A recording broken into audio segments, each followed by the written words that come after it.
guys, Miss Ford here. Today we are going to work on some Greek and Latin root words, prefixes, and suffixes. This is something you started a long time ago, and we're just going to continue on as we go. So if we look at the screen that's in front of us, what you can see is that there are the 5 most common prefixes here. These are things that you learned back as far as first grade and second grade, and that you've continued learning into third.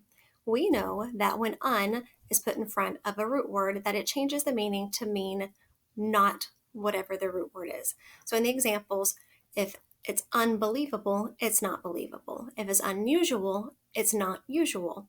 And the same goes with the other common prefixes that we see here. Ones like in, im, ear, and ill, the ones that my cursor is circling right now, those all mean not also. So as we can see, some of the prefixes cross over several different times. Some of the examples for that would be injustice. That means it does not have justice. If it's impossible, it's just not possible. These are ones that you're already familiar with, but let's talk about why these are important.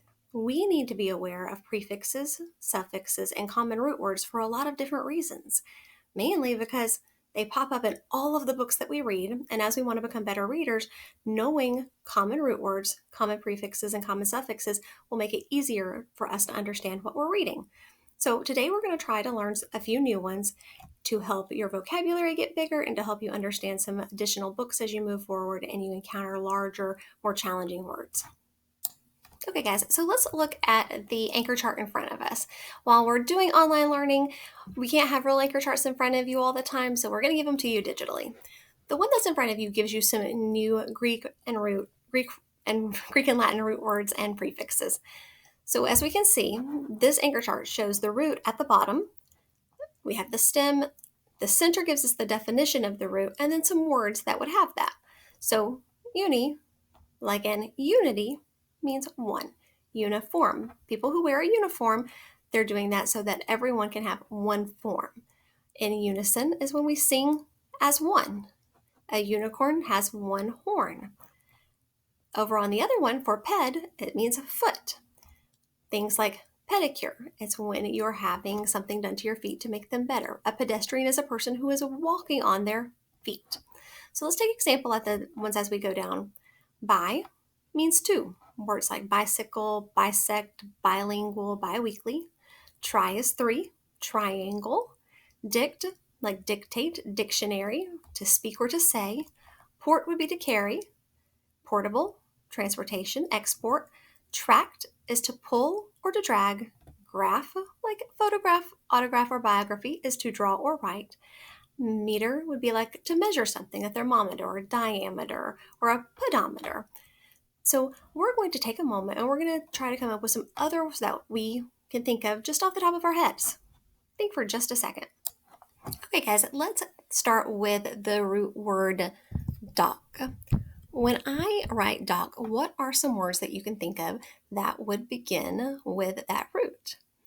When I think of it, I think of words like document.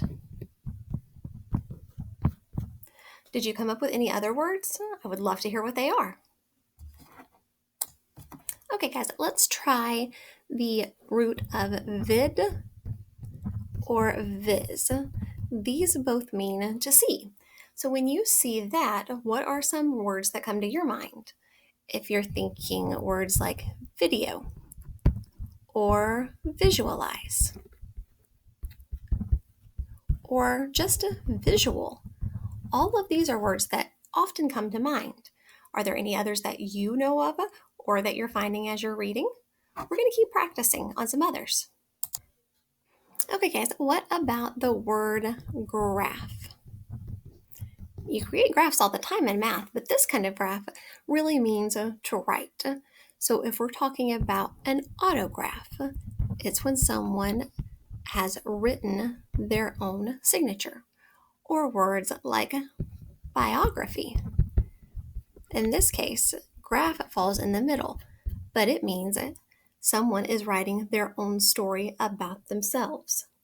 Now, graph is not the only root word that means to write. Can you think of others?